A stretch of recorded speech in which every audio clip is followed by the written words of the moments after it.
Good evening. No, not connected to the farm. Good evening.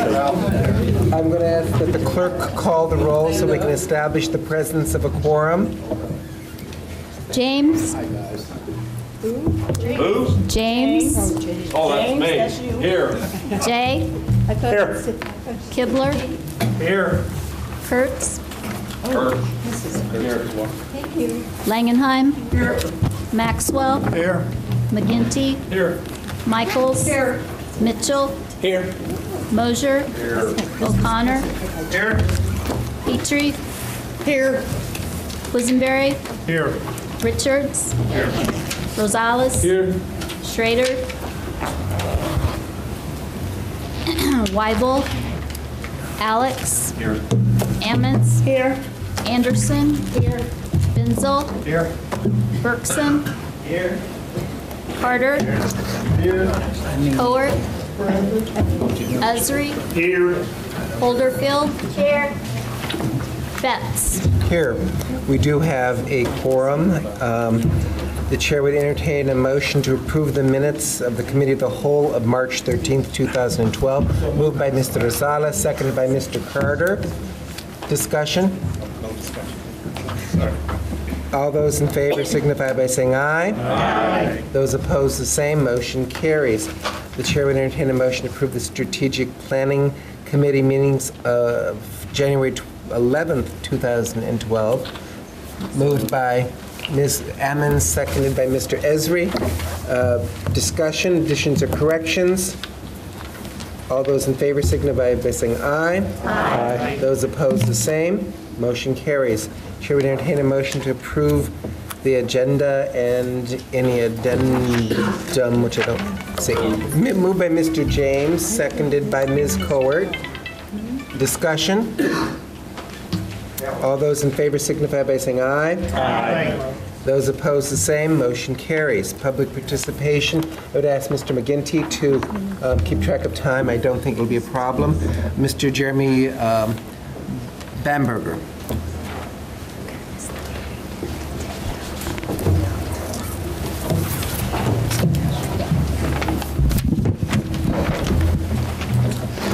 Since this is kind of a waiting period for the jail facilities planning process, I'm just going to offer a bit of recap and make a request for clarity on one point. I've been showing up to these meetings for 2 months now, and in so many words, I've been trying to illustrate the fact that the jail space improvement project planning team has consistently repelled any attempt to make its functioning transparent to either this board or to the public, except where mandated by law. Only when a Freedom of Information Act request was filed did the public gain access to the team's correspondence, at which point we were able to observe a marked attitude of contempt for the public on the part of at least some of the team members. In addition, the response to the FOIA request made clear that certain members of the team had more information than they had let on during their early discussions on this issue. It seems clear to me that unless a compelling argument based on the Freedom of Information Act or the Open Meetings Act is formulated, none of us will have any understanding of how the infrastructure for this planning process is being established, nor will we have any insight into any possible bias that the team may have in the review and shortlisting of responses. The obvious and sustained public interest in this matter begs the question, why all the resistance? Why has the team maintained a policy of withholding any information or discussion it is not legally mandated to reveal? I call on the Jail Space Improvement Project Planning team to voluntarily make all records of its business and discussion available to the public wherever disclosure is not prohibited by law. And failing that, I urge the board to demand transparency and accountability of the team legislatively. My question is about the contrast between the process followed by the development of this purchase request and that outlined in Ordinance 837, which defines purchasing policies for the county. The ordinance specifies in Article 5, Section C, subsection 3, letter A, that the head of the requesting department, in this case facilities, that would be Alan Reinhardt, make the final determination of the quality and quantity of services to be requested subject to the approval of the Policy, Personnel, and Appointments Committee. Further, it specifies in letter G of the same subsection that the analysis of the bids is to be submitted by the head of the requesting department to the policy committee, which then forwards its recommendations for the award of contract to the full county board. In Article 9, Section A, the ordinance sets out in no uncertain terms that any purchases which take place outside of these guidelines must first be approved by the county board pursuant to recommendation by the policy committee. I have two requests of Champaign's public officials in this regard. First, I would appreciate a comment from Ms. Busey on whether this circumvention of the established purchasing guidelines was intentional. And second, I would like Board Member Ammons to confirm as the head of the policy committee that the planning team never attempted to establish their RFP process as an exemption to the guidelines. Finally, I would like to acknowledge that I made an error last week in presuming that the planning team has access to the responses to the RFP prior to the May 25th due date. They do not. Thank you for your time. Sarah Lazar.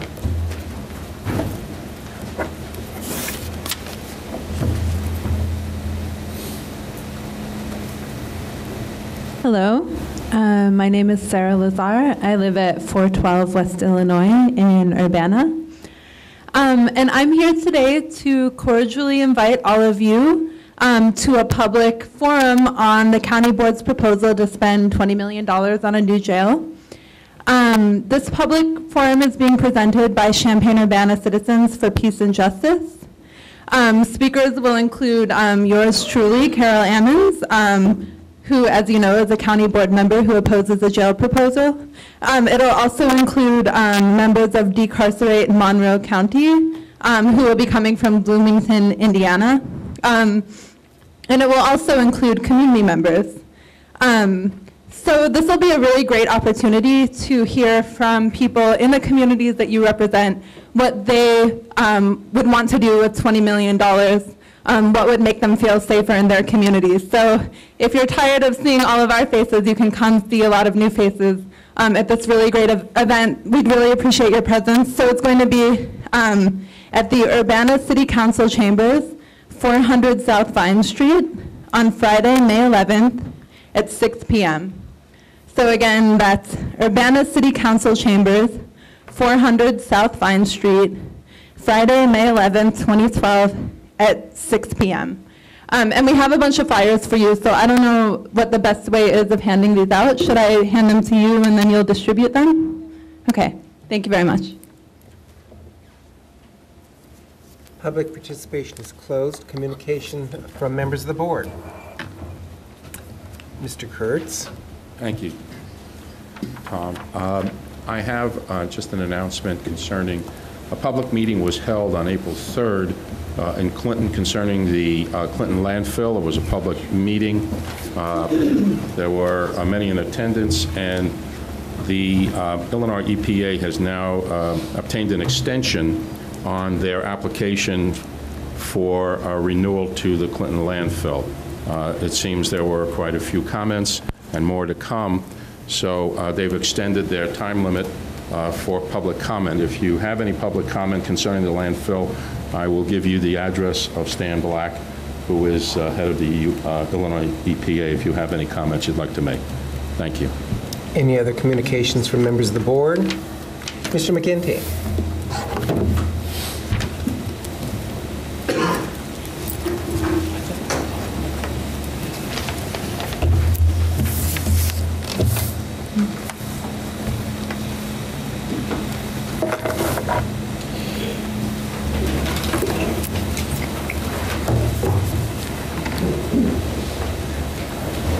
Okay, thanks, Tom. For finance amendments and transfers, first one is the amendment number 14 in the coroner's office for $450 to, these are funds from the sale of a very old van and want to be used for the purchase of supplies for an autopsy suite. Is there a motion for approval? By Mac, seconded by James. Any discussion? All in favor say aye. Aye. Any opposed? That motion carries. Next up, an amendment number 15 for $6,800 out of EMA for a new grant. Local Emergency Planning Committee. Is there a motion for approval? So moved. By Stan, seconded by Al. Discussion. Carol? Ms. Busey, can you give us a little bit about what this grant is actually for? What kind of grant this is? It is a grant for an entity called the Local Emergency Planning Council, which includes representatives from both private and public partnerships to do training so that the community is prepared in the event of, for example, a hazardous material spill, that this provides an opportunity for all of these individuals to work together, develop procedural guidelines for how they will react and respond in that type of a situation. And this is a grant that the county board approved earlier this year. And this goes through our EMA. Correct, yeah. Other questions? All in favor, say aye. Aye. Any opposed? That motion carries. Number 3, an amendment number 16 for 28 whole dollars out of the auditor's office. I'm not even going to read it because it'll cost more than $28 to read it. Is there a motion for approval by Ron? Is there a second by Carol? Discussion? All in favor, say aye. $28, that's what I want to know. All in favor, say aye. Aye. Any opposed? That motion carries. Number 4, an amendment number 17 for $1,800 out of the SOA's office. Annual stipend paid by the state is greater than budgeted for fiscal 2012. Is there a motion for approval? By Ralph. Is there a second? Stephanie, discussion? All in favor, say aye. Aye. Aye. Any opposed? Motion carries. Deb, did you want to go back? Good. Next up, letter B, the Sheriff's Office requests approval to amend the Aramark Inmate Commissary Services Agreement. Is there a motion for approval by Diane, seconded by Jeff? Discussion. Lorraine. Okay, I was looking at, I'm not going to be support this because I cannot support it with the county receiving 30% for the annual sale for this commissary that the inmates are buying. The sheriff is here, but I can also let you know that the proceeds from these sales go into a special inmate commissary fund, and all of the proceeds are used for services and benefits for the inmates. They're not used for any other county operation. And the sheriff can provide a greater explanation if you want to hear from him. Do you want to hear from him? Yes. Sheriff?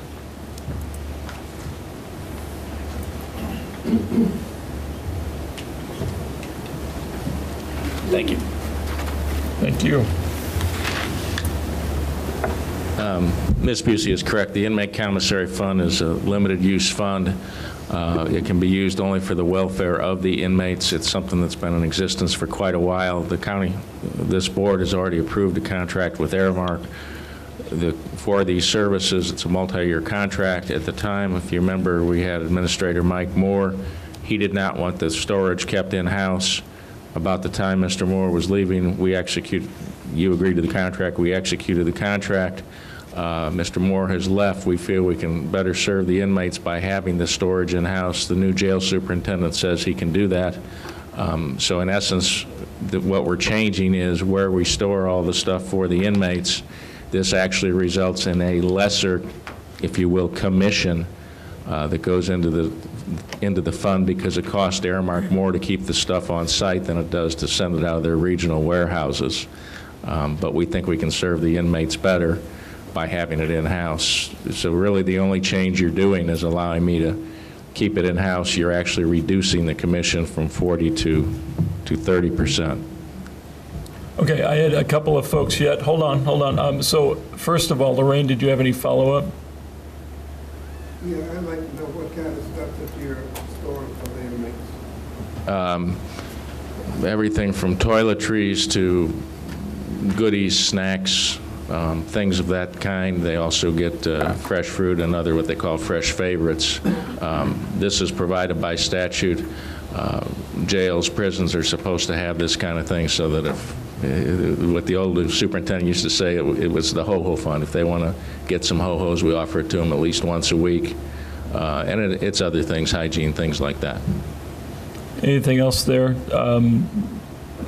Lorraine? If I can also add, in the agreement we signed, which is also very common, not just for us, it has to be priced at what I'll say community standards. So if I can go buy a Snickers bar for $1 at the grocery store, they cannot charge $1.50 just because they have, limited access. It has to be the community prices, and we've built that into the contract. Okay, Sheriff, if you don't mind staying up here for a second, I've got a few of you, so hang on, because I've got, if you want to speak, if you didn't answer your questions, Carol, then Astrid, then Chris, then Jan, and then Ralph, and then quiz.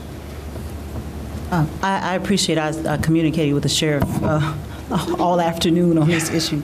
And I'm just interested in how the fund has been used in the last few years. Just for me, I'll follow up with you to make sure I can look at that. And the other thing is, in my gut, I'm wondering if we could.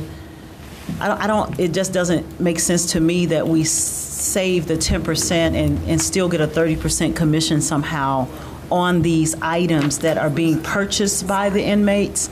And it seems to me, in my mind, because I shop a lot, that if I can get 30% discount on the item, I would save money. And so it doesn't seem to make sense to me that we're getting some 30% somewhere on these items that ultimately then go back to the inmates instead of giving them the 30% discount in the beginning on these items.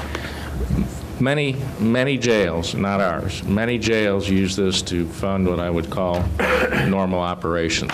I think one could argue, for example, you guys remember years ago we modified the mental health and the medical contracts where we increased the services. The county board picked up the tab. I suspect there are jails in the state of Illinois and other states that actually use it for that. That's, I think, why the whole thing, plus the cost of operation. We used to actually staff this in-house. Right now, it's better, we think, to have Aramark provided as part of the food service. I'm sorry, you had a two-part question, and I lost the other part. Yeah, right. I'm lost on the understanding, so it's hard for me to see the benefit to the inmate to pay an additional 30% somewhere on the pricing guideline to get 30% off later. It doesn't seem to make sense to me. Okay. And I've never actually had this experience, so. Okay, maybe if I can address this may help you. I mean, I don't know exactly why commissary was put into the statutes. I'm guessing what I told you is the reason. Yeah, I got a whole book on it right here as to why they do this. But. Okay, in terms of what the money's used for, it's generally those things I outlined to you. For example, every Christmas time, all the inmates get a pizza party. We give them what I call goodie bags. The commissary profits, if you will, pay for that. Inmate workers are paid $1 a day and to work in the kitchen, do the laundry, things like that. We used to not have to pay them, but then we got to the point they didn't want to do anything, so now for $1 a day they do that kind of stuff. Again, that comes out of that fund. Indigent haircuts, indigent hygiene kits. We bought, and don't hold me to this, we bought 1 or 2 oxygen concentrators because of their health problems. We used money out of that fund. We have to have law books for them. We bought extra law books, so there's multiple sets. That came out of that fund. That's what we use it for. I may have listed some other things when I sent you the email. I don't remember what all they were. Carol, anything else on follow-up for now? Astrid, anything? Done? Chris? I guess I was just a little bit confused. Sheriff.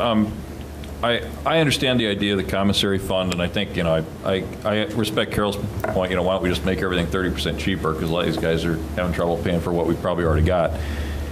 But I guess I can understand the idea of the commissary fund, and the theory is this goes back and helps, inmates who maybe can't afford anything, or, provides some, some creature comforts. But I wasn't clear on this eye care and fresh favorites thing, because it looked like is that 30% also go into the commissary fund? Yes, sir. None of this money, as Deb says, goes to the county for operations. All the profit, and I'm going to call it profit, goes into this inmate trust fund. Okay, because the agreement as it's written is kind of confusing. In one paragraph 1, paragraph 3, it's listed under 1, but it's paragraph 3. It says contractor shall pay a commission to the inmate trust commissary fund in the amount of 30% of net sales of all products except indigent kits and so on. And then under the eye care and fresh favorites, it says the county shall earn a commission in amount equal to 30% of net sales of all eye care and fresh favorites packages. It's not clear that goes into that sounded to me like it just went into the county's pocket. Okay, It doesn't. Aramark worded it that way. I can only guess that's because other counties word it that way. Okay, I mean, it's our choice what to do with it once we get it, but what you're saying is it goes into the commissary fund, just like, so we're not taking the money on the fresh fruit and. No. Okay. No. All right, that wasn't clear from the agreement. I appreciate your clarification. And can you give me an idea how much money we're talking about here in terms of this 30%? Is this $100 a year, $1,000 a year, $10,000 a year?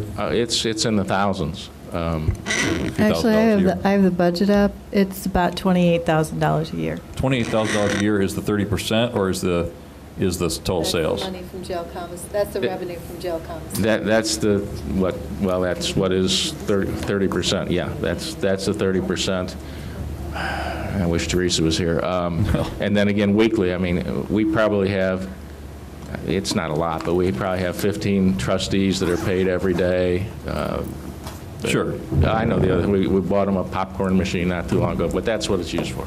But, and that's not inmate meals and stuff, right? I mean, that's provided by the county. This is additional. This is the extra. Literally the ho-hos, the Cheetos, the sure, fruit.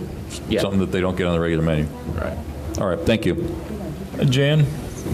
Well, that pretty much answers everything that I was really thinking about, but I did want to ask, I remember when we dealt with this a number of years back, it seemed to me that the inmates had some input into the kinds of things that you purchased through Aramark. Is that right or not?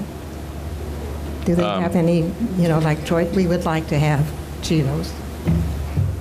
I don't remember us, the board, and since I've been in here, ever discussing it, so I'm not sure what you're referring to. I'm the one, or my office approves the final list of things. And I've never actually asked the inmates what they want. Frankly, I suspect Aramark has a pretty good idea of what they want, because really they're selling a product and they want to keep in-house what's popular and what they want. Ralph and quiz passed, and so we're to Stan. Stan? Oh, I guess when I heard about this and I'm sort of reading it, I look at it's a fund that's being set up that they're maintaining and helping others that may not be able to have money to help themselves. And for lack of a better term, I think of Girl Scout cookies. I mean, they sell them to use the proceeds to help others within, to go to camps and do what have you. Without this program, they would have nothing, basically, because the taxpayers would either have to fund it or it would just go away. Am I correct, Sheriff? Right. I mean, if you said, okay, we're not going to do this, I would be coming to you guys. I would be coming to you saying, hey, I need money for indigent haircuts and all these other things I just listed. And Carol, what I was trying to say there is, like, say 5 people are in there, 3 of them may be buying stuff and the other 2 can't afford it, but this is going into a fund that later, if they need a haircut from what I'm hearing, or they need a toothbrush or something special, they also get some, because that's what they're using the fund, is to help everybody, just not those that are paying into it. And in life, I mean, in life we all pay, and there are prisoners that still get some type of income coming in, whether they're in jail or not, just like Bernie Madoff. Patsy? Yes. Thank you. 2 points. The first one is sort of a compromise. Is this 30% commission set, or is this something that can be discussed? I mean, I must say I'm very impressed with the $28,000 generation of funds from what the prisoners are able to buy. Makes me wonder where they're getting the money to generate that kind of income, but that's an aside. Does it have to be at 30%, or can it be compromised at a lower percentage? I can't speak for Aramark. Right now, the percentage is actually 40, but they're supposed to have it not in-house, and I've agreed to keep it in-house because, again, it's better, which cost Aramark more. A long way of getting to your answer. I don't imagine Aramark cares. I mean, if you guys say, well, look, let's just take a 20% commission, then Aramark may very well say, okay, we'll knock whatever that 10% off the price or whatever that percentage works out. I'd have to sit down and run it. I don't guess they care. I don't know. Right now we have a contract that says 40%, but they have to keep it in their warehouses. Okay, so that might open the door for some discussion of lowering this commission. And the second is just because this is a contract that they may boilerplate because they use it for other jails. The point that Mr. Alex made, that this wording has got to be cleared up so it's clear where this money goes, not to the county. You can make a motion. Okay, I'll make a motion right now. Page 17, number 3F, about the middle of the paragraph where it says the county shall earn a commission. This should read that the jail, please correct me on what is the exact name of this? I think you could call it like they did above it, inmate trust, parentheses, commissary fund. That makes it pretty clear. Okay, that's the wording I want. You got to repeat your. Oh, I do? Yeah. Okay. Tell me what that was again. Okay, the contractor shall pay a commission to the MA trustees fund. Oh, I see, inmate trust fund. I see where it is. The commissary fund in the amount of, well, I'd like to see it at 20% of net sales on all products. Yes.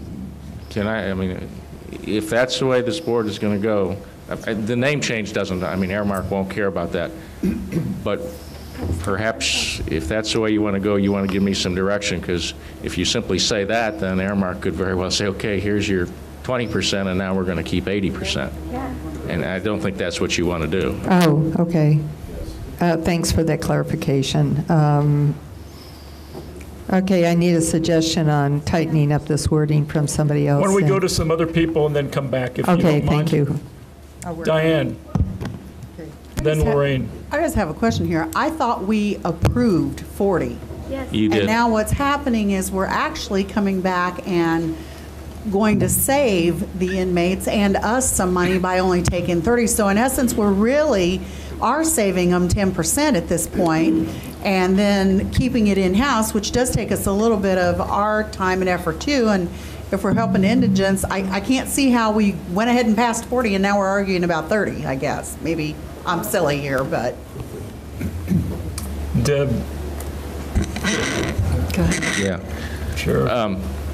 You're right in that now we're moving it in-house. It will be a little bit more work for my staff, and it's always been in-house, you know, because of the timing. I said they could leave it. I didn't figure you guys would care how we managed it.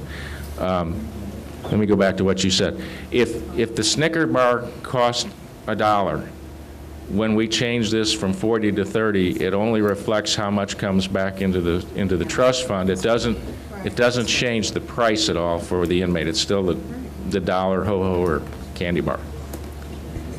A little follow-up. And I would just follow up with, because you also have vending services contracts for your vending machines. So these items that are being provided through jail commissary are being provided at the same cost that the inmates would pay if they went to the store and purchased them.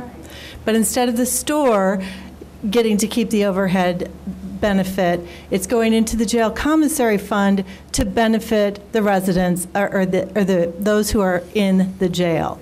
We do the same thing with vending machines in Champaign County. We use the revenue from the vending machine sales to pay for the annual employee recognition event. So the monies are used for the benefit of the employee without taxing the taxpayers for something that goes towards that.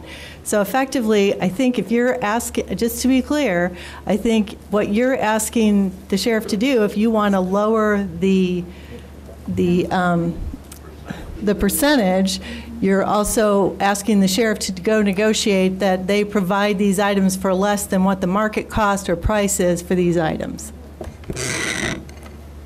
I've got Lorraine next. Anything? Okay, what I was going to ask. Microphone, please. What I was going to ask is, it says commissary. Is this here the in-house commissary or the commissary where I marked sales packages of food that the family buys for the inmates? It's the same thing that we're talking about.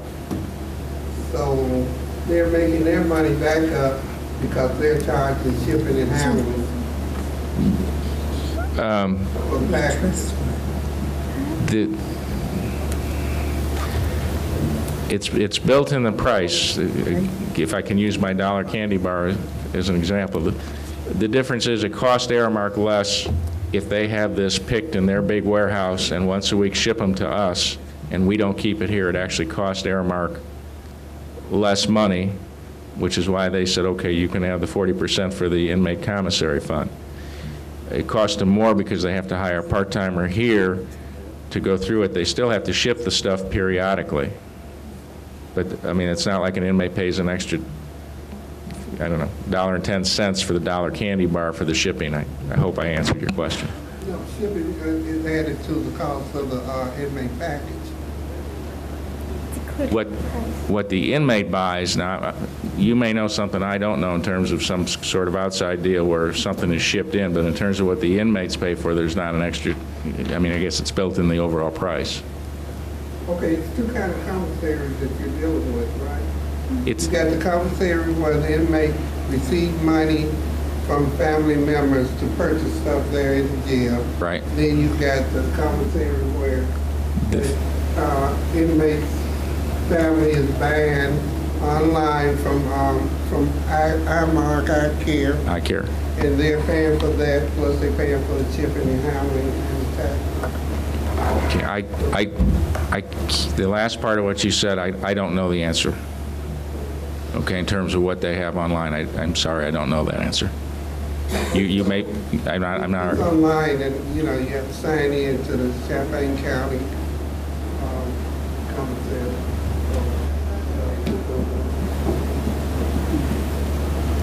Who else? Gary? Sheriff, how close does the revenue balance the expenses in this fund annually? Most years, the revenue is greater than the expenditures because we do limit it on what we spend.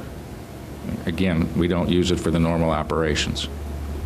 About, if I may follow up, about what... Please, could you speak a little louder, please? About what would be the magnitude of the difference? I don't know the answer to that without looking. Thank you. Thanks. Carol?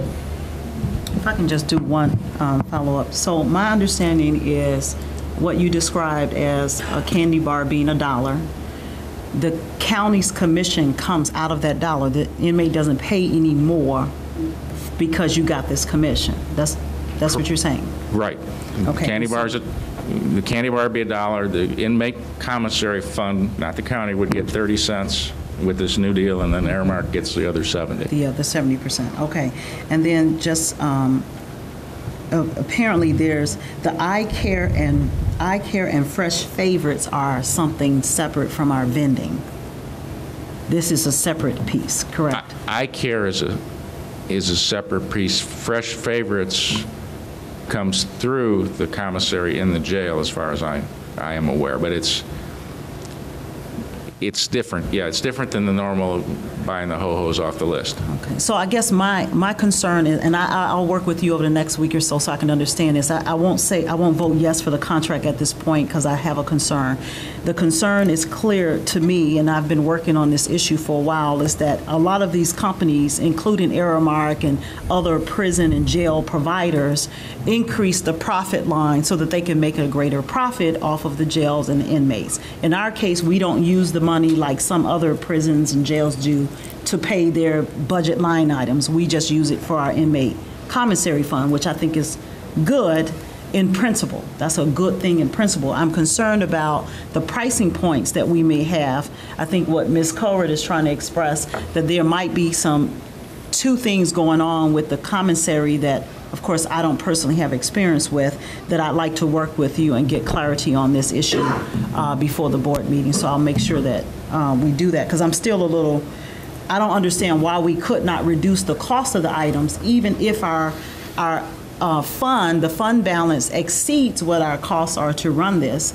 And Aramark increases the cost, obviously, for them to sell whatever it is that they're selling to the county. So in essence, we could reduce the cost of the items, and we might be reducing, yes, you're right, we might be reducing the commission that we get, meaning not we, but the commissary fund. Then you might actually be reducing that cost, but you're reducing the overall cost of the items, which is what I'm concerned about. In the same case that we had when we had to deal with the jail phone contract, this was exorbitant, and we all know that the industry raises the cost up exorbitantly, and then some communities make money off of those deals and those contracts. And so this is the one that reason why I emailed you all day today about this, but we'll come back to that, I think. Astrid. I was a little surprised that the oxygen concentrators came out of this. Why is that not covered by the medical coverage? Question of how many, I believe, and don't hold me to this without me checking, I believe the medical bought one, and I thought it wise to have a second for their benefit, but don't hold me to that, I need to check. We didn't have oxygen concentrators. We used to rent them, which medical would pay for, but I thought it prudent to have at least one, and then the way things would go on, two in-house, so that we'd have it sitting there even if it's not used, but it's ready when they come in. And I do, personally, I think that is a proper use of commissary funds because it is for their benefit.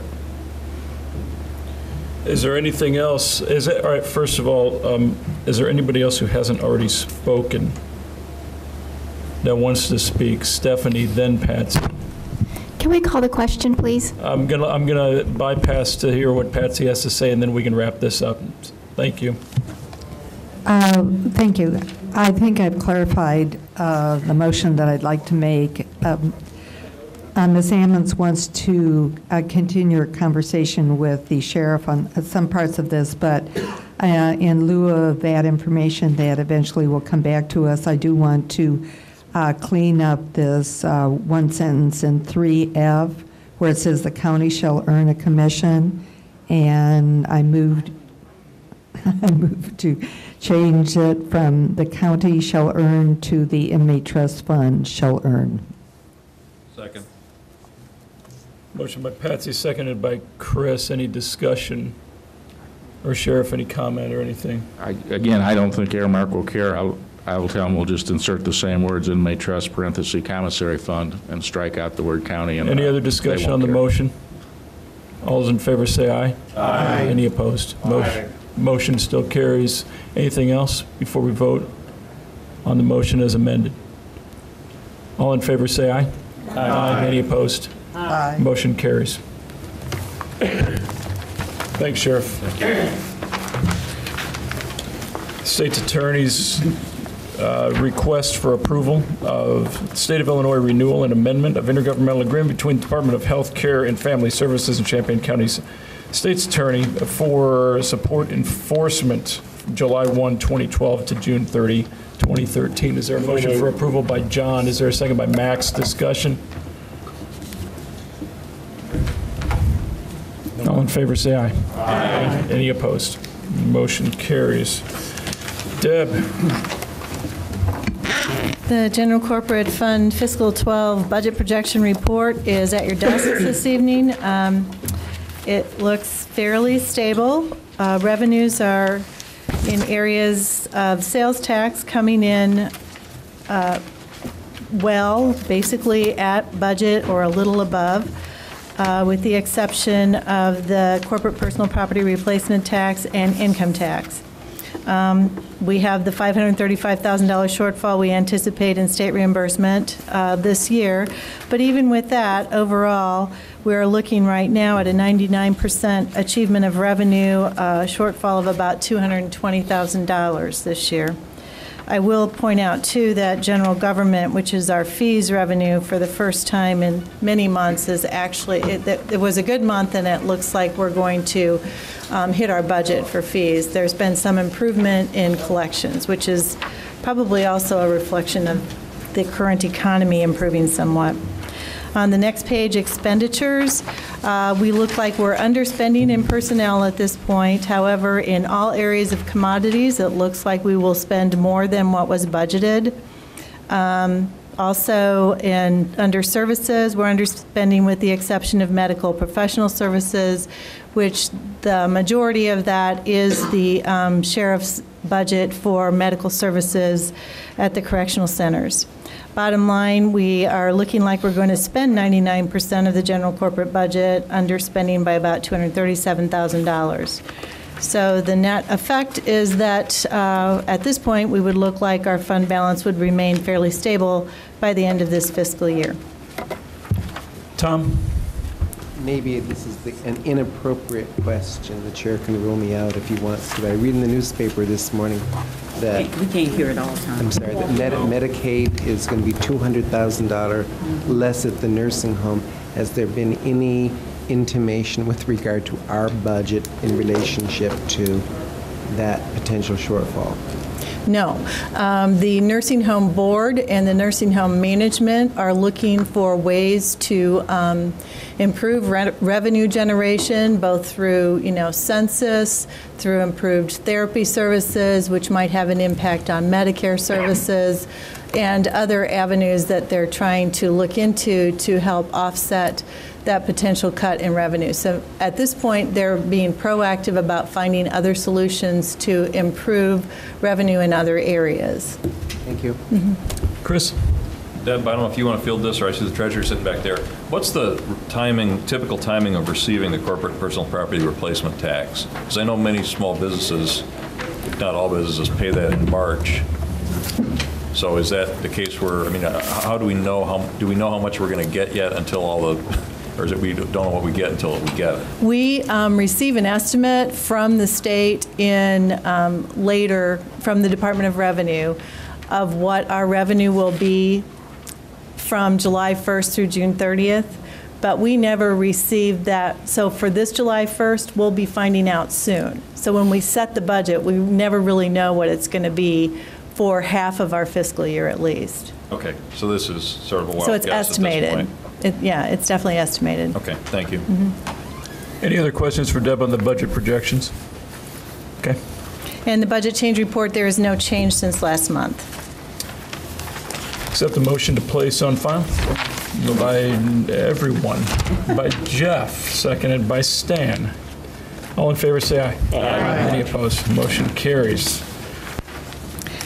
The next item is, it's a cleanup item, and it's in preparation for the fact that you will be looking at approval of the guidelines and parameters for the fiscal 2013 budget in May. And your financial policies include policies with regard to grants, which are current and consistent. However, the original ordinance establishing the grant procedures done in 2001 has been outdated for some time. So the recommendation that you have before you is to correct that and bring it up to how we currently work with this. There are basically a couple of changes. First of all, we no longer have parent committees defined in county board rules. So previously, departments who were bringing forward to the county board grant applications brought them to parent committees. The recommendation here is that designation be changed to the finance committee because effectively all grants will end up in budgetary changes or impacts. The second has to do with how the county board approves a grant, and in the grant ordinance that was written in 2001, basically when a department knows it's going to apply for a grant, they come to you as soon as they know they're going to apply. Sometimes the application is due before your meeting occurs, so they may go ahead and apply and then come to the appropriate committee to get the application. But what you typically do as a board is you approve the application for the grant and that you will accept the award, so that all of that is done at one meeting of the county board. What the original ordinance said was that every time then there was a grant award that actually occurred physically after the county board had approved it, the county board chair would convene a grant executive committee. In practice, if the grant is exactly for what the resolution that the county board approved said the grant was going to be for, the county board chair has not convened that grant executive committee because effectively the board has already approved it.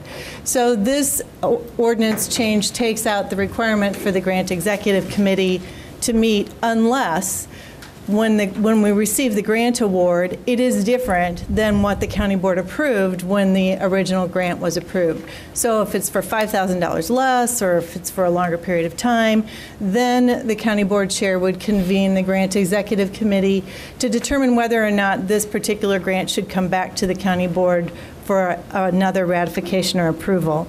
And finally, the grant executive committee makeup, which was in the original ordinance, is also no longer applicable. So this changes it to, because it referred to a parent committee chair and a member of the budget committee, a minority party representative of the budget committee, this recommendation would be that it would be the board chair, the finance chair, and the minority party caucus chair. So those are effectively the changes that are recommended. Is there a motion for approval? By Steve Mosier. Is there a second? Second. By Stan James. Discussion. Gary? Is there a provision to substitute for these Can you speak folks? up, please? Is there a procedure for substituting these folks if they're not available at that particular time? No, not in the ordinance, not as it's stated. Thank you. Other discussion? Carol?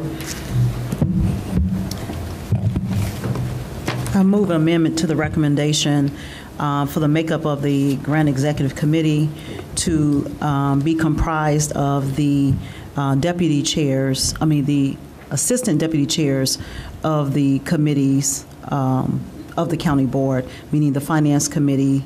Of course, the chair would convene those folks on the makeup of the county board, that the deputies would do that, the assistants. For clarification, it currently says county board chair, deputy chair of finance, and the minority caucus chair. So you are substituting deputy chair of finance with assistant deputy Yes. chair of finance. Is that the only substitution? That's the only substitution. The minority caucus could choose their representative for this committee. But it's recommending the So do you want to Minority change that Party Caucus to the minority party caucus chair or designee? Yes. Yeah. Okay. That motion is made by Carol and seconded by Patsy. Is there discussion? Diane? Could you, real quickly tell me the reason behind that? I don't understand what you're trying to do. I'm sorry. Sure, I'll be glad to. Obviously, this is a correction of a previous committee that should have been operating that has not been since 2000.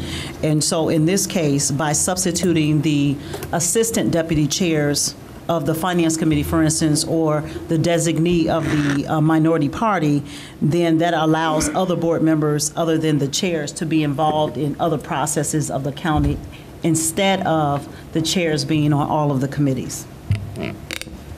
That's Any other comments?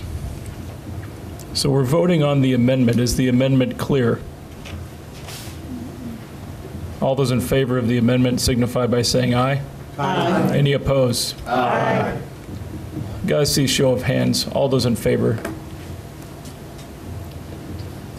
6, 10, 11, 12 out of.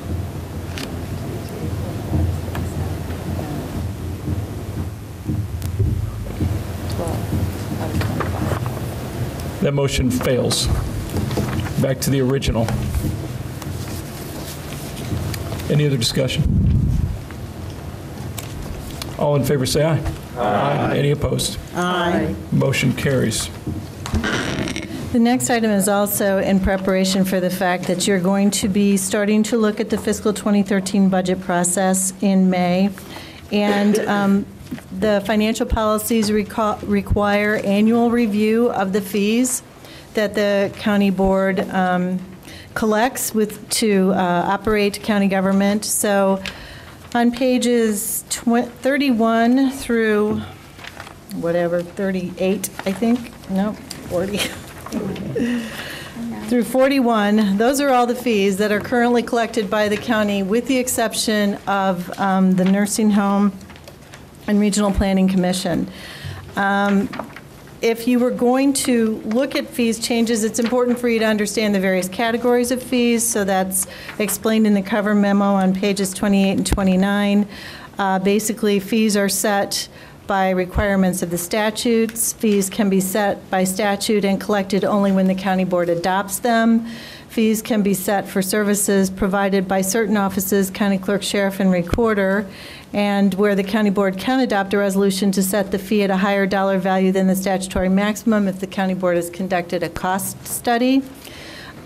Fees set by the county board pursuant to statutory authority to establish reasonable fees for specific services. Examples of those are the zoning ordinance fees, which you set, animal control ordinance fees, and fees that are set by the statute and assessed at the discretion of the judiciary. Probably the fees that fall under category B and C are the fees over which you have the greatest discretion. So I've pointed out to you on page 29 where there are fees that have statutory maximums, and the county board has not currently set that fee at the statutory maximum, so you could see the potential impact if you did increase that fee to the statutory maximum. Nobody is asking you to do that. I just wanted you to have this information as we head into the budget process. The other thing is that the fees that you can increase based on the actual cost of providing the service for the county clerk, sheriff, and recorder. The last time we did that, we hired Maximus in 2002. They conducted a study in 2003. The cost of the study was $25,000, and the increases in fees to the sheriff's office that were achieved through the changes that could be adopted based on the cost study have netted about a $15,000 annual increase in sheriff's fees.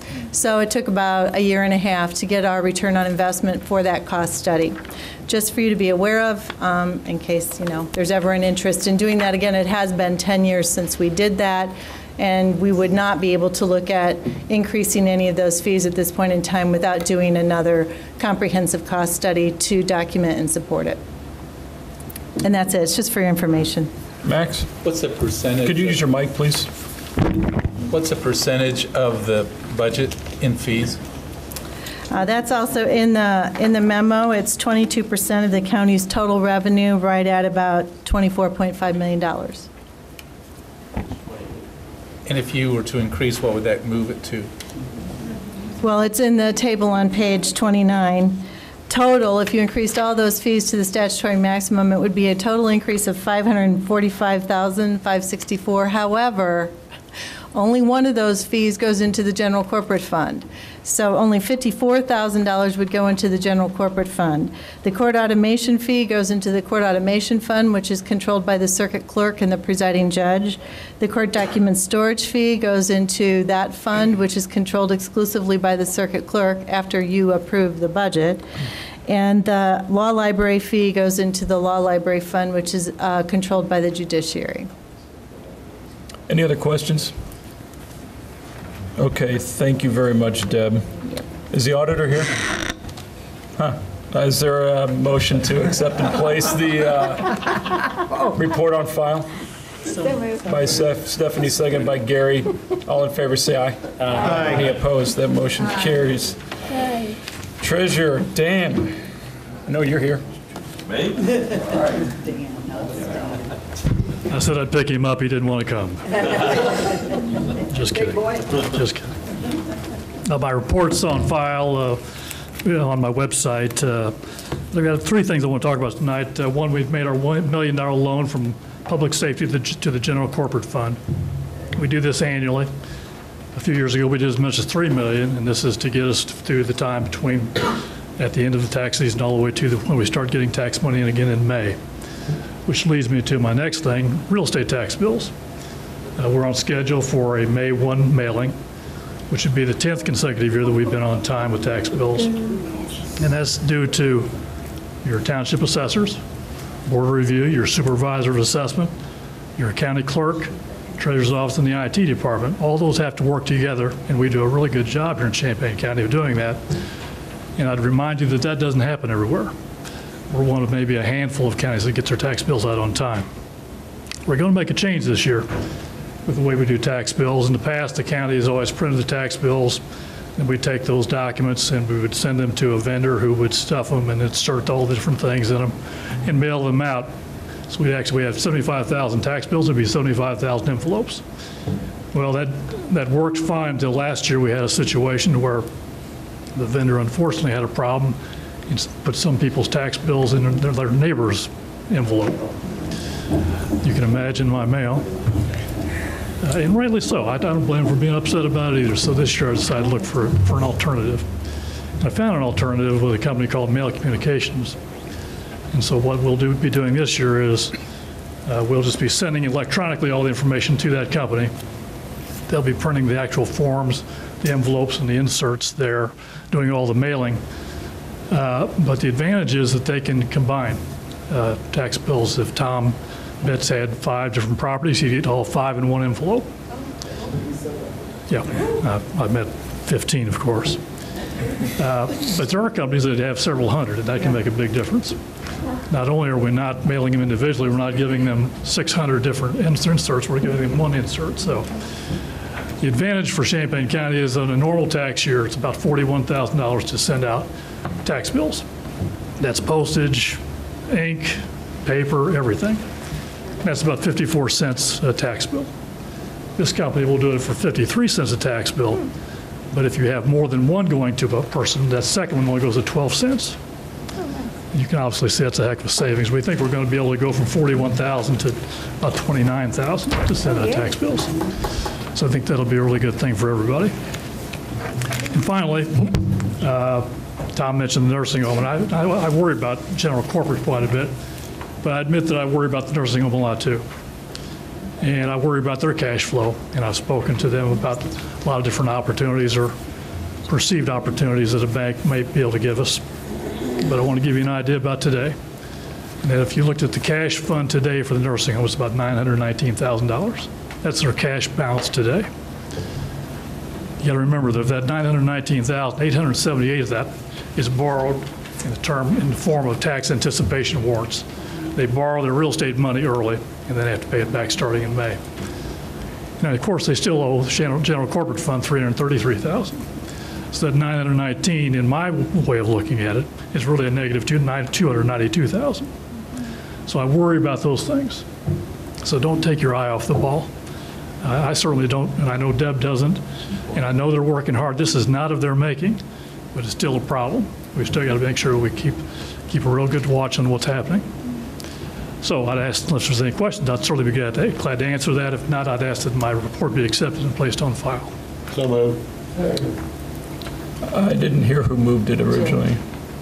Who did? John, okay. And seconded by Geraldo. Any questions for Dan, Carol? Just one. When we did the loan last month to the General Court for Public Safety, and when does that go back to Public Safety? It's going to be paid back within 12 months, but we'll be paying it back in November. In November? Yeah. Any other questions? Thank you so much, Dan. Thanks. Appreciate it. All those in favor say aye. Aye. Any opposed? That motion carries. Under other business, off of the addendum, County Clerk's Office approval of Illinois State Board of Elections Voter Registration State Grant 2012. Is there a motion for approval? By Ralph, seconded by Al. Discussion? Steve. Thanks, Brendan. I was wondering if Gordy mind giving us a brief rundown of exactly what's happening here. Gordy would love to make it brief. With a capital B. Have I told you about my commissary fund? This is an annual thing from the state. We ask them for about $45,000. We get almost 18 total. We traditionally use this to reimburse our automation fund for personnel costs related to programming of our voter registration database. Any other questions for Gordy while he's up? Thank you very much. All in favor say aye. Aye. Any opposed? That motion carries. There is no other business unless anyone has anything. There's no chair's report. 4, consent. A, 1, 2, 3, and 4. C, 1, G, off of the addendum 1. That is it from finance. Next up is fellow White Sox fan Michael Richards with Justice, Social Services.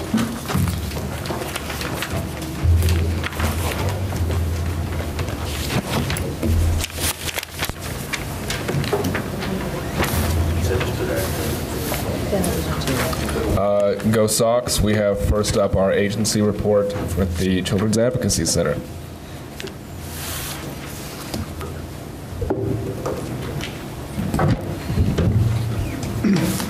Thank you very much for having me here tonight. I want to let you know how much I appreciate the opportunity to come and talk with you about the work that we do at the Champaign County Children's Advocacy Center. My name is Mike Williams. I've been the director of the Children's Advocacy Center since February of 2002. I've worked for the county since 1984 when I first started in the probation department. Some of you I've known since that time, and others I haven't yet had the opportunity to meet. So again, it's a very welcome opportunity to be here tonight, and it's especially appropriate since April is National Child Abuse Prevention Month. And I'll talk a little bit about that more later. I thought it was appropriate, or I think it's appropriate, to maybe start with a little history of the Children's Advocacy Center. I won't go too far back and bore you with a lot of history, but in 1989 in Illinois, they passed what was called the Illinois Child Advisory Act, or Child Advocacy Act. And what that did was it required all counties in the state of Illinois to develop a protocol for how to handle child sexual abuse cases in their jurisdiction. It didn't require that counties start a Children's Advocacy Center, so we didn't have one here in Champaign County. They started a few in the state, DuPage County, McLean County, started in the early 90s. There were a few that were springing up in the early 90s. The Champaign County Child Advocacy Advisory Board, which was formed as a result of the 1999 Act, began to take steps in 1999 to establish a Children's Advocacy Center here in Champaign County, and they did that by applying for some grant funding. And they decided that the purpose of the center would be twofold. One would be to provide a safe, welcoming, child-friendly place where children could be brought to be interviewed by specially trained professionals whenever there was an allegation that that child had either been sexually abused or seriously physically abused. It was also designated as the place where those children and their families would receive specialized follow-up services that were designed to help the children and their families overcome the trauma of child abuse. Prior to the establishment of the Children's Advocacy Center, most of the children involved in these types of cases here in Champaign County and in other places where they don't have Children's Advocacy Centers were interviewed at schools, at homes, in squad rooms, in police stations, places that were not particularly child-friendly. The Child Advocacy Advisory Board here in Champaign County knew that there was a better way to do that, and that was to establish a Children's Advocacy Center. And so in 1989, the Children's Advocacy Center was established here in Champaign County. And in August of 2000, the first interviews of children began to occur at the Children's Advocacy Center, which for those of you who were here at that time, you might remember was housed in a corner of the state's attorney's office, actually down in the diversion office on the first floor of the old courthouse. So we started there in August of 2000. We started out kind of slow because during the startup period, we were developing the team concept among all of the different partners on the multidisciplinary team. We were training team members and we were refining the center's protocol. The CAC board adopted its first protocol in July of 2001. The CAC is governed by a governing board made up of 14 members. The current chair of the Children's Advocacy Center board is our State's Attorney Julia Reitz. All of the major law enforcement agencies in Champaign County, as well as the Department of Children and Family Services, the Court Services Department, medical, mental health, and education professionals are all represented on the Champaign County Children's Advocacy Center Governing Board. In August of 2001, we moved out of the corner of the courthouse and we moved to our first permanent home, which again, for those of you who've been around a while, you'll remember was 1601 East Main Street, which was the former Youth Detention Center building along Main Street next to the old nursing home. In February of 2003, the Children's Advocacy Center was accredited by the National Children's Alliance. It was a very rigorous process, and being accredited by the National Children's Alliance is recognition that a Children's Advocacy Center has achieved a high level of multidisciplinary response to allegations of child abuse in their jurisdiction, and that the children who are subject to those types of intervention that their experience is improved as a result of the team concept. We remained at the facility on East Main Street until September of 2007, when we relocated to our present facility. We are located at 201 West Kenyon Road in Champaign, which many of you know is the Champaign-Urbana Public Health District building. So we rent some space from them. It's a very convenient location. It's 1 block west of Neal Street along the frontage road of Interstate 74, just off the interstate. And its proximity to the Champaign-Urbana Public Health District, we believe, is a real benefit to our clients. We have many clients of the Children's Advocacy Center who access healthcare services through the Champaign-Urbana Public Health District. So it's very convenient for them being right next door. Although we are a very separate facility, our doors are kept locked at all times so that we can maintain the confidentiality and privacy of all of the clients that come to the Children's Advocacy Center. But it does allow our clients who are working with the Public Health District to access those services, and it encourages some of the others to avail themselves of those services as well. And in February 2009, we were reaccredited by the National Children's Alliance. So again, they've recognized that the work that we're doing here in Champaign County, all of our partner agencies are improving the well-being of the children who are subjected to the child abuse process.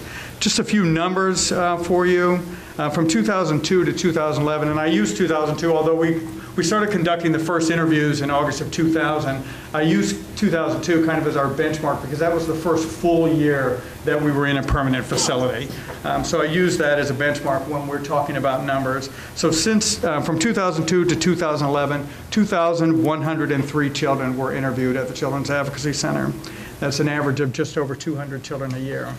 And 65% of the interviews that have been done at the Children's Advocacy Center during that time have been joint investigations between local law enforcement agencies and the Department of Children and Family Services. So those are the two major partners. All of the investigations that are done at the Children's Advocacy Center are initiated by one or both of those agencies.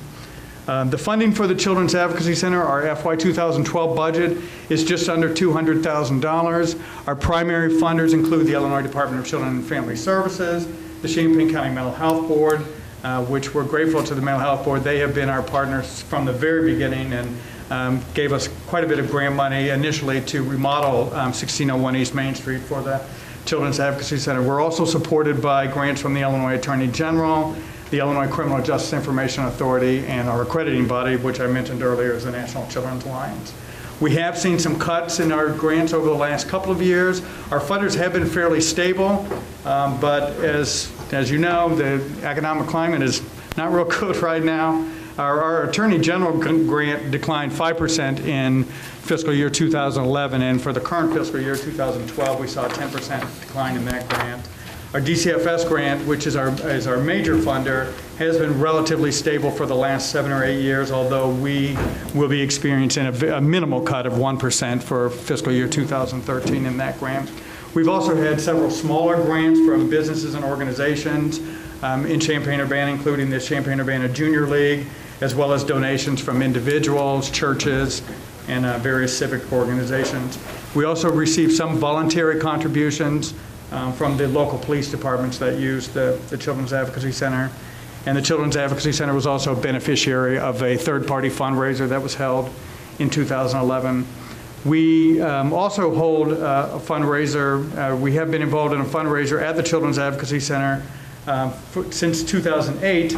And again, for those of you who have been around for a while, you've probably seen different items or different things about this or heard me talk about it, but it's called the Champions for Children Walk, and there's some information about this. We partner our local walk with the Twin Cities Twosome, which is an event that's held at Crystal Lake Park, and they're in their 21st year right now. This year's Champions for Children Walk is going to be held on Saturday, May 12th, again in Crystal Lake Park, and I brought some brochures, and I'll leave them over here by the door for those of you who are interested in picking them up. If you would like to come out and walk with us on May 12th, we would love to have you.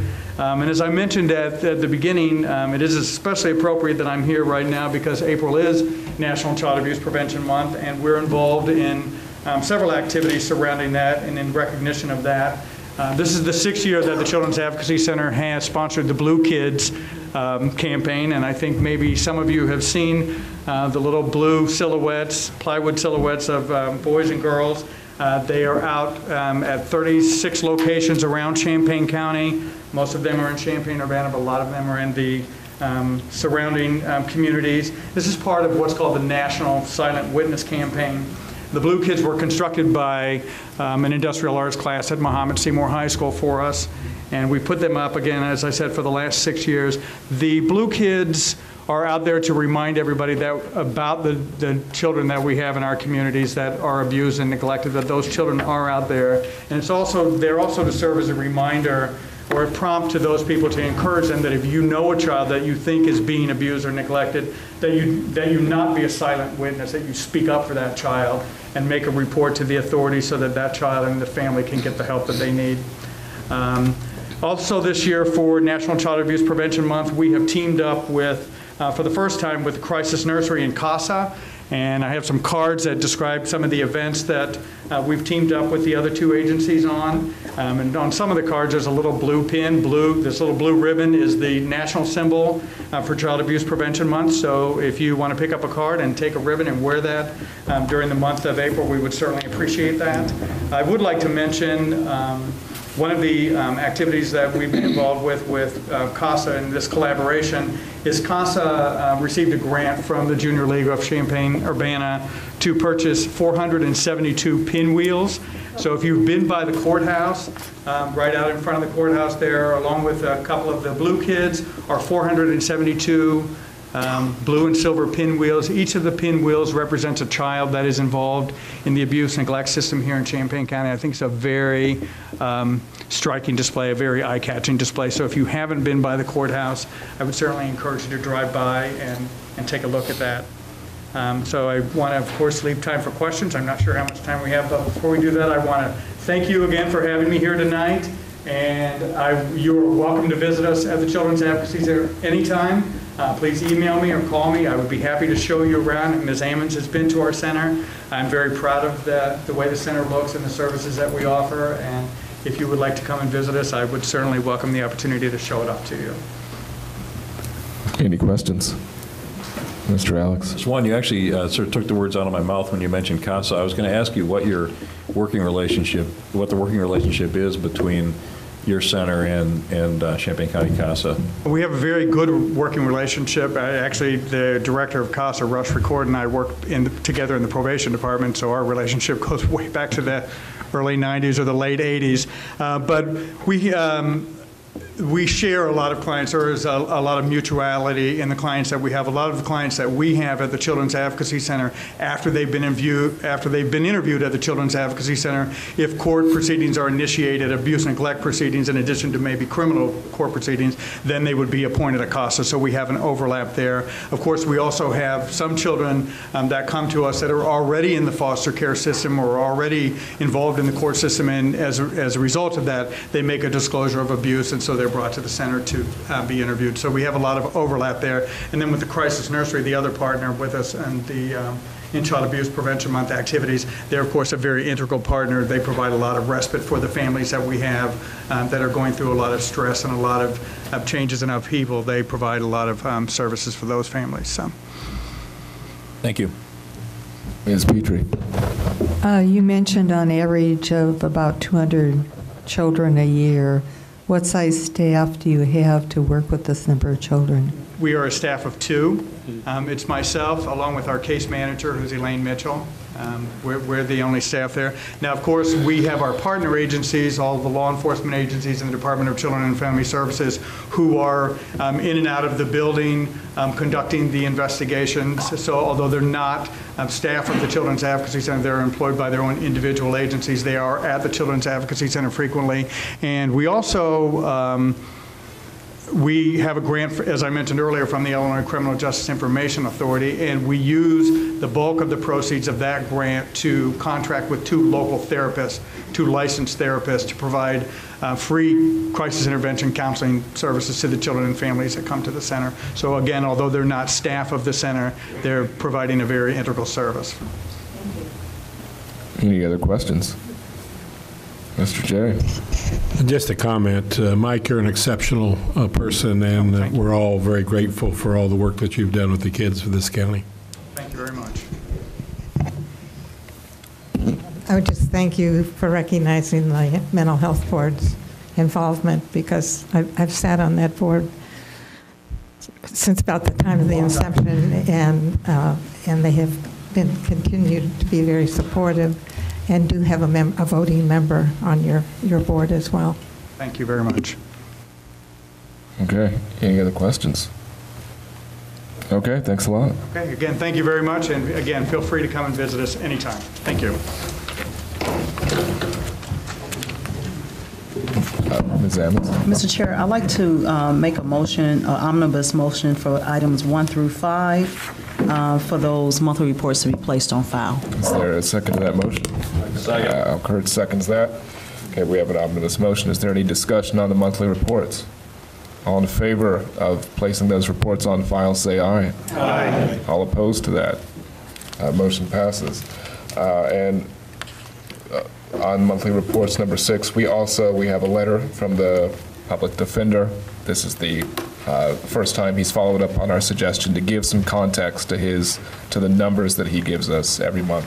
And that's on page 50, if anybody hasn't looked at that. They've had some turnover in their office. Is there a motion to put that on file? Move to accept the letter. Al Kurtz. And Lorraine Court seconded that. Ms. Ammons? I didn't move item 6. I did send an email to Mr. Rosenbaum just asking for some demographic information. I looked at the report, and there's about 478 cases for February that I requested demographic information for. That's not in the letter. Thank you. Okay. You requested him put that in these letters he sends us every month? I requested it. Well, I personally requested it, but you could request that as a chair. I'll add that to the list. Is there any other comments? Okay. All in favor of putting the letter from the public defender on file? Aye. All opposed? That also passes. Is there any other business? Ms. Petrie. Mr. Chair, several months ago it was scheduled we were going to have a report on the nursing home, and for reasons that didn't come to pass, will we be having a report next month, especially since there are financial circumstances that it might be very useful for all of us to have a better understanding about? By their bylaws, the nursing home board's reports go directly to the county board, and there will be a report in May. All right, thank you. Okay, is there any other business? Okay. Chair has no report. We have nothing to put on the consent agenda, so thank you, everyone. That was justice.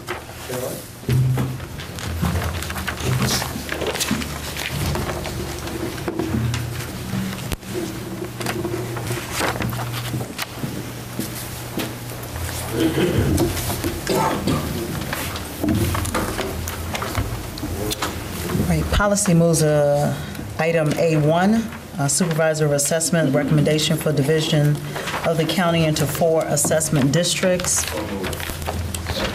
Moved by Mr. Curtis, second by Ms. Berkson. Any discussion on the request from the supervisor of assessment?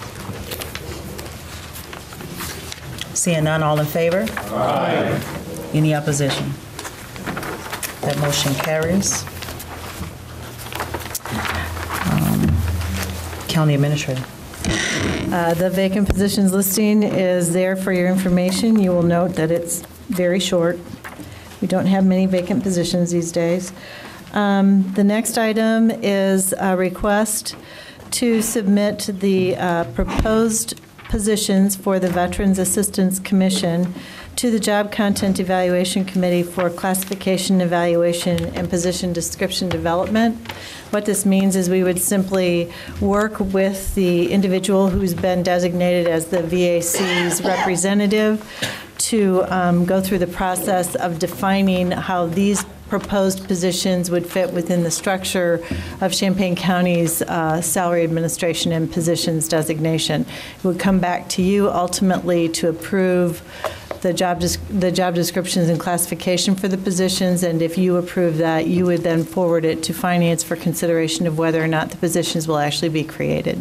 Move approval. Move approval by Mr. Langenheim. Is there a second? Second by Mr. Quisenberry. Any discussion or questions about this? Seeing none, all in favor? Aye. Any opposition? That motion carries. Item 3. The next item, I would point you to an updated version of the purchasing policy updates that was at your desk tonight that has yellow highlighting. With some input from Ms. Petrie, there have been some amendments from what was sent out with your packet.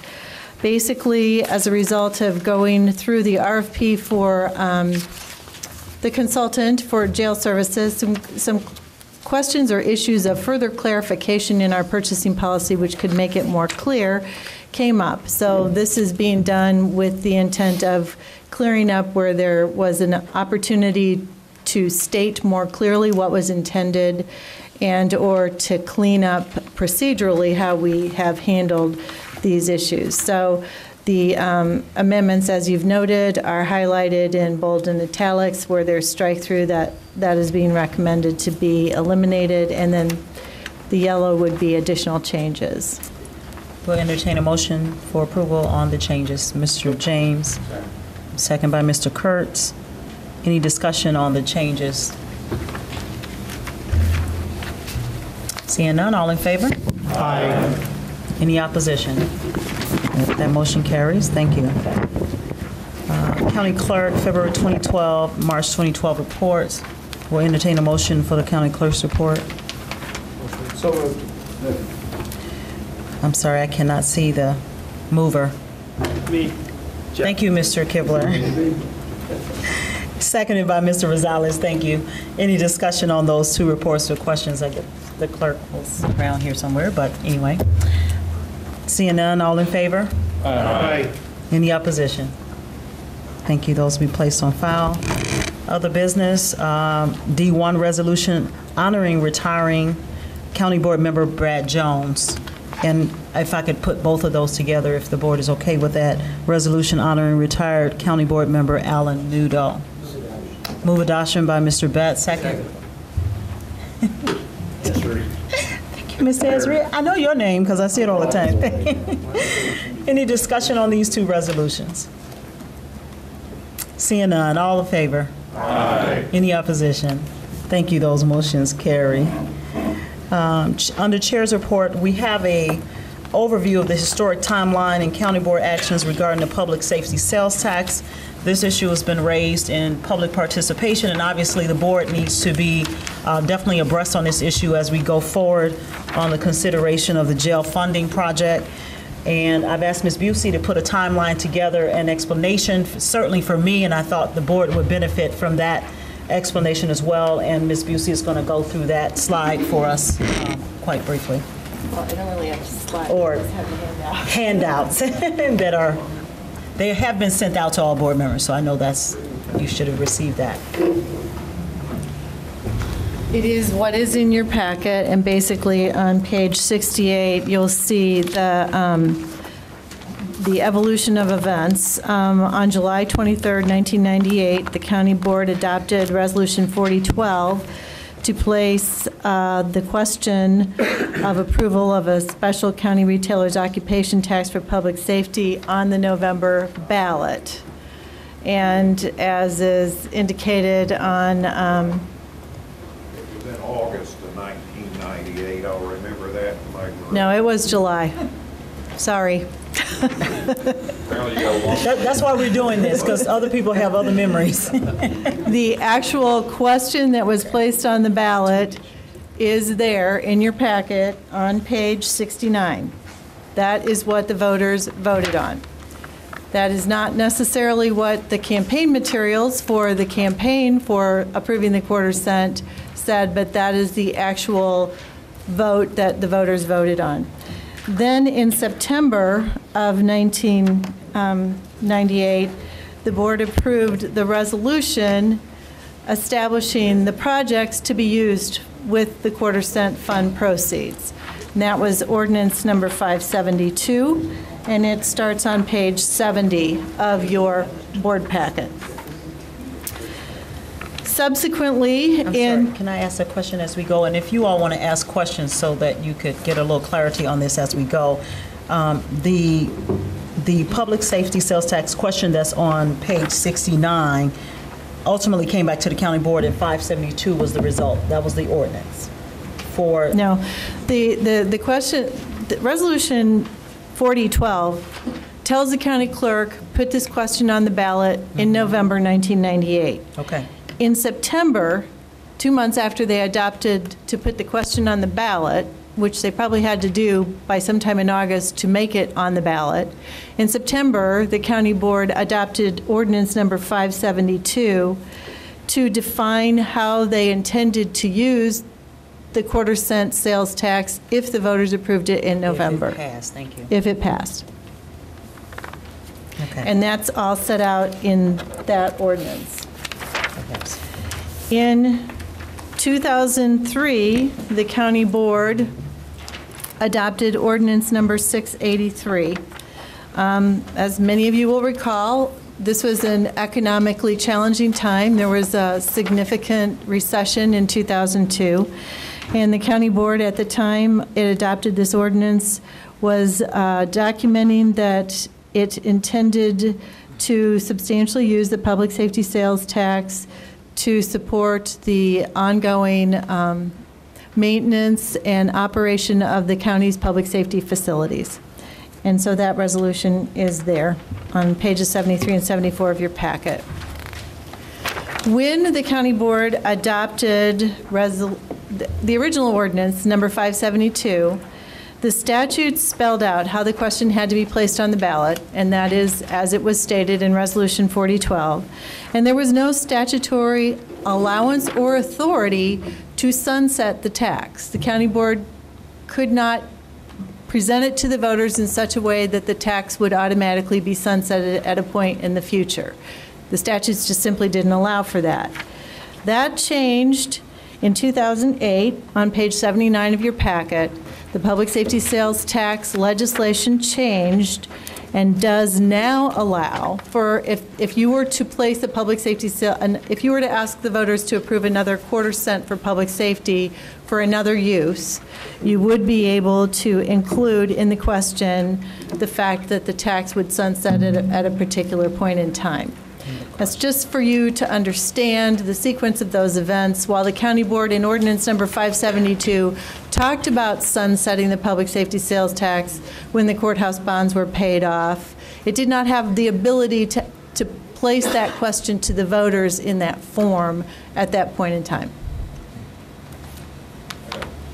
Mr. Betts. Ms. Busey, and this is a question you might not be able to answer, but over the years, how many times have we borrowed against the quarter-cent sales tax to pay for budgetary shortfalls and what have you?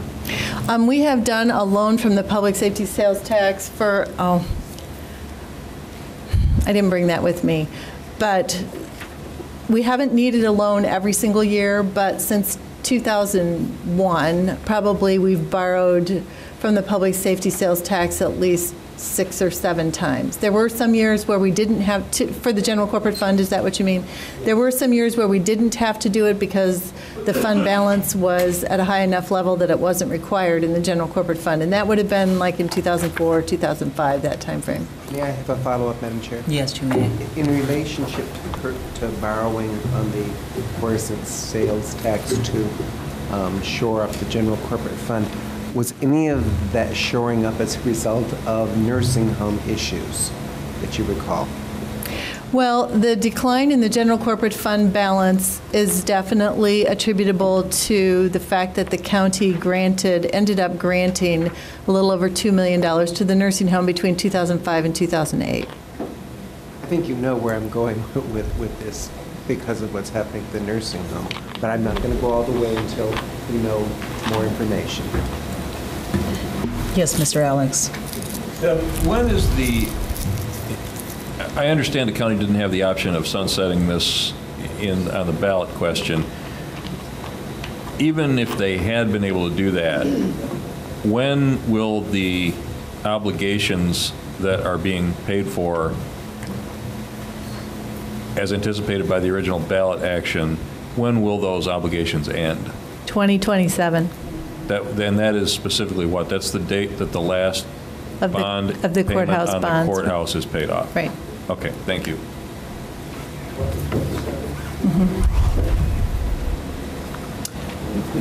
I'll go to Mr. Maxwell and come back.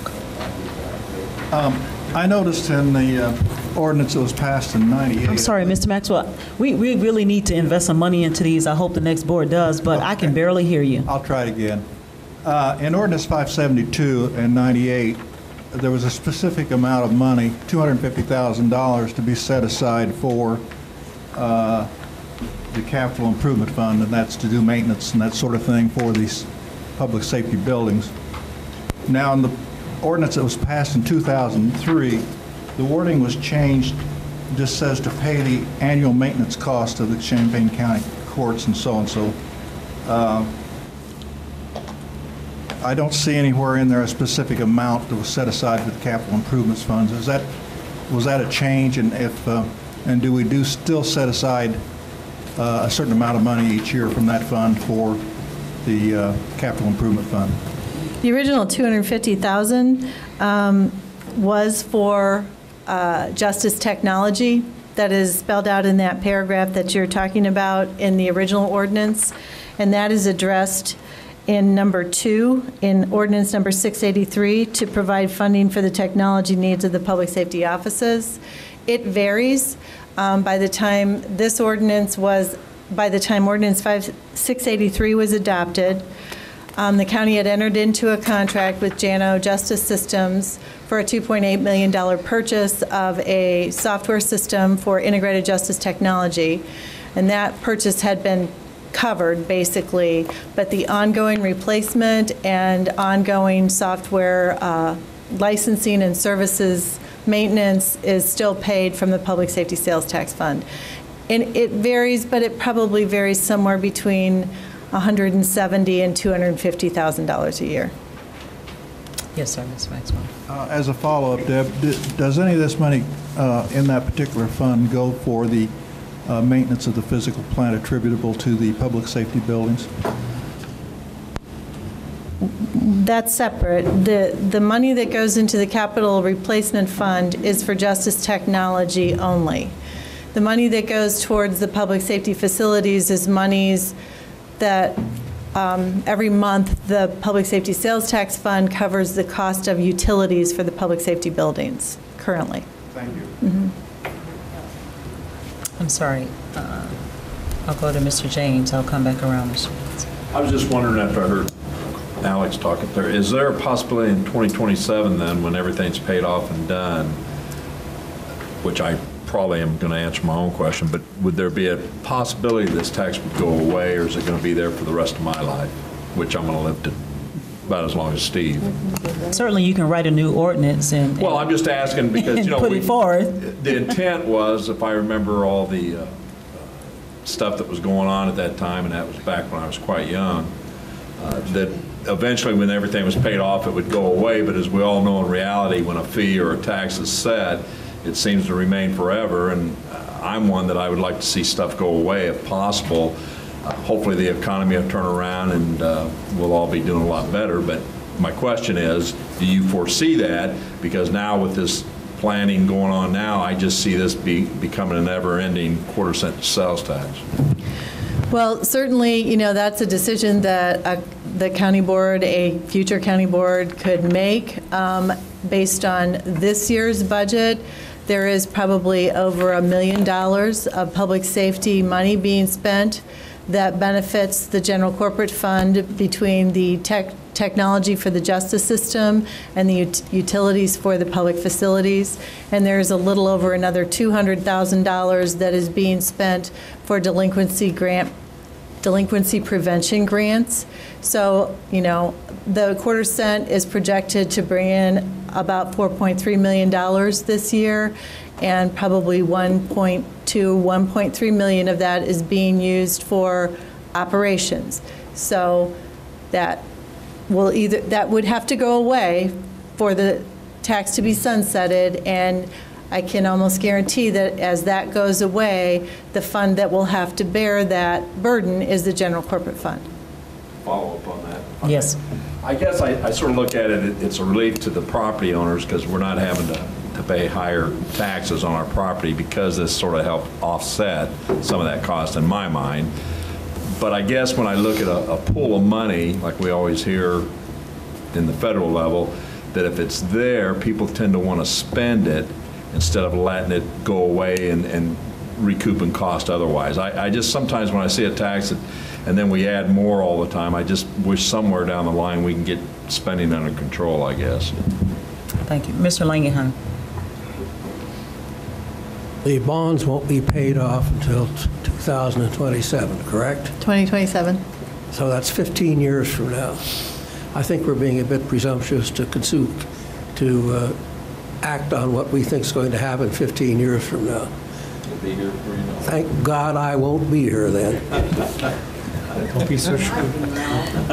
Mr. Mosier. I think Tom and I ought to take a few minutes to go back over the history of where this came from. Back in 1998, we were under the gun to do something with a courthouse, and we'd already started on a youth detention center, and we didn't know how we were going to pay for it. And this thing came to the board, and I don't care what Deb says, it was in July of 1998. It was voted down. The judge called me, and I think he called Tom Betts, and he said, you guys got to try one more time. We brought it back in August, and he'll verify that, and it passed by a vote of 14-13.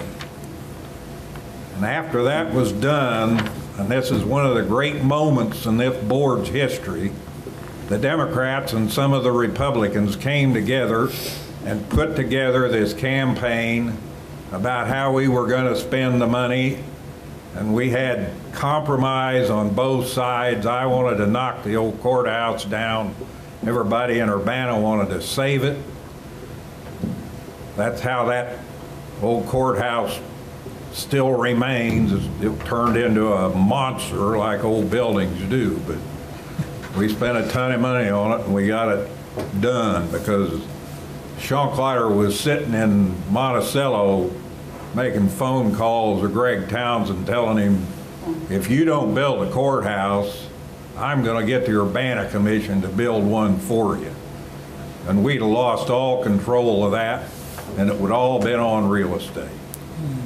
This county passed PTEL payment limitations on property tax before this was done, and that has limited our ability to collect property tax.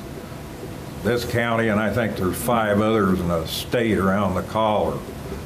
But to me, this was one of the great accomplishments of my 20 years here. Mr. Betts, Mr. O'Connor, and Lloyd and Lorraine were here, and we had many long discussions between myself and Mr. Betts when I was chairman about how we were doing things, and then in 2000 the thing turned over and I got to ask a lot of questions after that happened. But this county would have been in dire straits in 2003 and today if we hadn't had that money. And it didn't come on property tax, and I think this will be one of the great things that I did while I was here, because Jerry Parr and I chaired that committee that went out and sold this, and it was a tough sale on both sides. And we're surrounded now by Ford and Douglas and Pyatt that have tried 3 and 4 times past this because they're in the same position we were in. You got to do it. The judge says you got to do it, and when he says do it, I'll do it however it takes, whether it's a building commission or you can do it yourself, and we did it ourselves. And it was a long grind, but we got through it. And I'm very proud of how this has all worked out with all these buildings, and I'm glad today that we're still not dipping into general court to pay some of the bills on them, because I don't think we'd be in very good shape right now the last 2 years if we hadn't had that money. Mr. Betts. I want to echo some of what Mr. Mosier said. we both have probably been here too long because we remember all of this stuff. And what's interesting as you're bringing this stuff up is I remember the first time, because the first time we put it on the ballot, it was defeated. It was heartbreaking, it was difficult, and it was a totally different ordinance that was passed. And at the time, we all knew an ordinance is an ordinance is an ordinance. You pass it, the next board can repeal it, the next board can amend it. It happens. None of us, when we finally put this on the ballot and it passed, no one anticipated that we would go into an economic crisis where we would be using quarter-cent money to leverage loans, et cetera. It has proven a very flexible mechanism for county funding. And that comes from someone who does not particularly like the idea of sales taxes. I think they can be very regressive. But what saved this sales tax, and by the way, when we put it on the ballot, it did not go along party lines. It was a 14-13 vote, and you would discover that people were kind of all over the place. This argument that we've seen over the jail in the past few months was nothing compared to the arguments that we got into at this board over the principle of sales taxes, how we should build a courthouse, if we should build a courthouse. It was painful. I can remember situations in which people left this room crying. And you know who I'm talking about, Mr. Mosier, and so do you, Mr. Carter. You're looking right at me, and you know who I'm talking about. It was hard. It was difficult. But we did do it. I can remember having fundraisers and what have you in my own home. I can remember being in downtown Champaign, talking with Mr. Mosier and Mr. Trumbo, and we were all trying to work out language. I think somewhere if we had tapes of some of our sessions, you would discover that several of us in this room said, you know, this is never going to sunset. It's never going away. We know darn well we're going to have to keep using this money to fund the justice system. And others said, absolutely, it's going away. It got written as if it was going to sunset. There was no legal authority for it to sunset, which is a long way of saying that it's a long time before this money can be used to build a $20 million jail or a $15 million. I don't see the money sitting there right now. I think there's a lot of other obligations that are rather substantial, and this is my way of saying some of the panic that is kind of there may not be justified. It's going to be a slow process that's going to take place over a period of multiple terms of board members. And that was true when we built the courthouse. It didn't all happen in one election cycle. That is true of the Youth Detention Center. I began working on the Youth Detention Center before I was on the board. That was the reason I ran for county board, is my concerns over that issue. And it was years of being on the county board before we were able to tackle it. The quarter-cent let us pay for that because the clear voters were not enamored of the idea of property tax increases. I don't think they are right now either. I don't think they're enamored of sales taxes either. They're very high right now. If you add them all up with school and everything else, we are a very high sales tax community. The county has a lot of revenue problems. Schools have revenue problems. Everyone has them. This was part of our solution, but it is not 100% of the solution for anything. We have very long-term, obvious issues that folks have raised in the back row repeatedly about maintaining the facilities we have, keeping them up.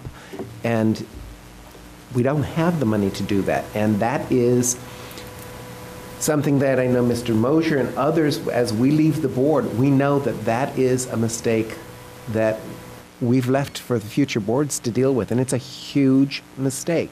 I see Mr. Carter going like that. He knows. We have not done this. I know Mr. J knows. I know Mr. Connor knows. That money is not there, and we have a huge, huge problem that the next couple of boards are going to have to deal with because buildings have got to be maintained. Absolutely have to be. And that's part of the problem we have in the jails. I've been at the new Youth Detention Center. it's a whole lot better than the others, but it has to be fully maintained. And we really have to address that issue in a very militant way. And quarter cent's part of it, but it's not all of it. Memory lane. Mr. Langenheim. To add one other thing, the quarter set might be used to make this building habitable. No, it's not public safety. Can't do that. Mr. Carter. Yes, sir. Oh, thank you. And everybody had to go back and tell the constituent, please support this. And this guy said what I said in the previous meeting about our taxpayers. They were really good when we needed them. And that's the reason, guys, we should respect them and appreciate their participation, because we really needed them, and they came out big for us.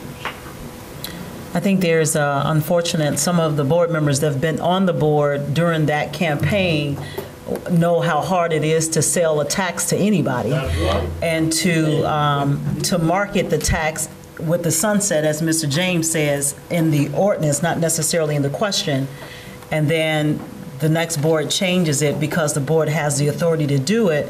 I think that's a question that needs to be raised by the taxpayers as to how much of this tax money they're willing to give if a board can simply change the agreement afterwards. So I'll take Ms. Anderson's, and then we don't have an action on this item, but I'll just take Ms. Anderson's and close. I was just going to add to that, though, too. On the other hand, they may complain about the taxes, the sunsetting, but then they also complain to you about not keeping up the maintenance of the building. So, you know. I guess it's the allocation that we need to consider as the board. Should we pay the utilities, or should we actually maintain the building according to what the public safety was originally drafted for, was the maintenance of the building? So the board would have to weigh in on that at some point. But I agree, Mr. Betts, there's a lot that needs to be looked at, and I'm sure we'll be looking at that for this board and the next. At this point, let's see, I'll designate the items for consent. A1, B2, and B3, as well as C1, D1, and 2. That's all from policy. Chair would entertain a motion to adjourn unless there's other business. Thank you. We're adjourned. Motion carries.